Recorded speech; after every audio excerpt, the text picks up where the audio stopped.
This last week in the deep desert, I got more plastanium and spice than I ever have before, completely solo. I made 2 bases in the deep desert, one in the A row, a plastanium factory, which was automated that I check in once a day, and a spice outpost in E zone. This only took about an hour and a half to set up in the beginning of the week, and I was nonstop getting spice and plastanium with no problems or tedium. And I'm gonna show you how to do it with ease. Now, having 2 deep desert bases seems unnecessary and tedious, but once you set it up in the beginning of the week, you're good to go for the rest of the week, and you can do whatever you want while you have plastanium cooking on a 24-hour rotation. And while that plastanium is cooking, you can go to your spice base in E zone, harvest spice sand, return it to your outpost, then go all the way back to your plastanium base and cook up some more plastanium. So for base A, you're gonna need 6 large wind traps. Now I could afford to have 6 large wind traps. I did it with 3 large wind traps originally, but I always kept running out of water. Never underestimate how much water you'll need to cook plastanium. So bring 6 wind traps if you can. With the amount of resources, know that if you bring amount of resources for 1 wind trap in Haga Basin, it equals 2 wind traps in the deep desert because it's half the resources to build things. You're gonna want at least 2 large water cisterns and as many medium water cisterns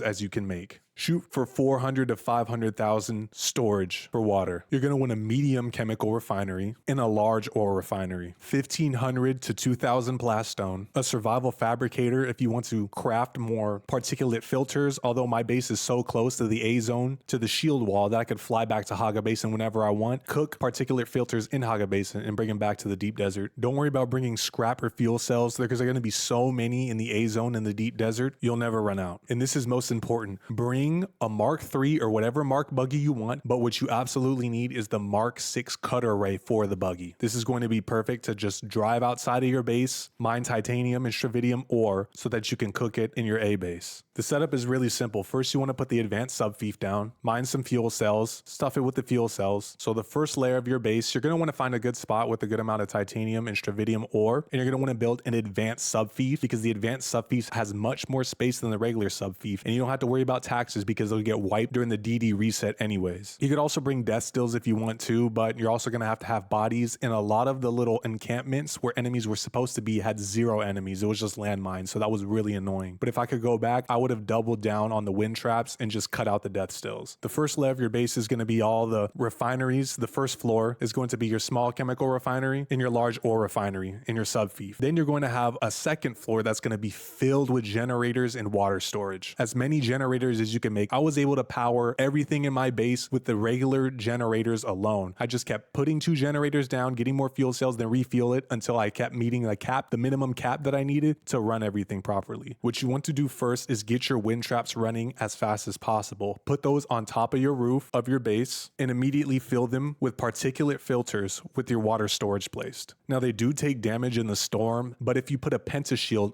over them, they could still produce water without taking damage. Now, once your A base is up and running, you place your buggy down, drive it around, make a garage door. You could do the regular calm garage door, as long as there's a floor right outside of it. If you try to have an incline go straight to the door, you're gonna get stuck. So make sure to have a floor placed right outside and then an incline to drive your buggy in and out of your garage door. You could also use a pentashield for that too, but I try to save as much power as I possibly can. So with your buggy, get used to your map and drive around collecting fuel cells and scrap, titanium and stravidium ore, and place them in a chest. Now I was making plastanium and I was able to build the plastanium containers, but for now you could just use scrap to build the small containers and store all your stuff in there. So with your wind traps loaded, all your power set, and all your refineries placed, it's time to build the second base. For the second base, I kept it really simple. 2,000 plastone and enough resources to build many pentashields. I mainly used this base to store my assault with a bunch of small chests so I could fly in and out of the PvP zone, compact, spice, then bring it back and fill it back into my E zone base. Then when all the spices dried up, I check back and fly back to my A zone base, cook the plastinium with the water generated, and fly back to get more spice. If you really want to get the most spice, what you could do is you could bring your sand crawler in your inventory or in your assault storage inventory, fly it all the way there, build it inside a little garage and have a ramp outside with a whole nother roof on top where you could big enough to put your carrier ornithopter. So you can drag your sand crawler in and out if you really want to do that. I was able to do a couple runs solo with a carrier and a crawler $1 for the first time ever, and it's a game changer. Now you could also bring the minimum supplies to build a large spice refinery in your E-base, but I found that was too much a hassle. I might try it this week, but I didn't do that. I find flying spice sand itself is much easier than flying 2 whole ores out and refining in Haga Basin for Plastanium. And there you have it. You have 2 bases. You have an automated Plastanium factory in A zone, and when you're all dried up or waiting for water to produce there, then you go to your spice base in E zone, go and compact some spice, and you just basically repeat that for the entire week. The sooner you build it, the more you'll get out of it. I was able to get 2,500 Plastanium ingots refined in the deep desert in about 45,000 spice sand that I then cooked in Haga Basin in 1 week, completely solo. If you really want to min-max, you could also bring enough resources for a repair station for your E-base and bring some spice-infused duraluminum so that you could repair your unique compactors and some silicone blocks. And by the end of the week, taking your base down really isn't that much of a hassle either. You just fly all your Plastanium out, destroy everything, pick up all the resources, and fly it all back to base. And what I do is I put it all in a giant chest ready for next week. So all the stuff that I used in the deep desert is ready to go and just plug and play for next week. And there you have it. That is how you maximize resource gains in the deep desert completely solo. The longest part about the setup is forgetting something and having to fly all the way back to Haga Basin to go get the right tools. So make sure you have everything set out before you go on your journey. Make sure you have a spreadsheet. There's some calculators online you could find for Dune Awakening that help you calculate how much resources it is to bring from Haga Basin in the resource allocation in the deep desert. Remember, everything is halved in the deep desert. So what it takes to build a large spice refinery or a large ore refinery in Haga Basin takes half the resources to build in the deep desert. And that's how you do it. Go ahead, subscribe, and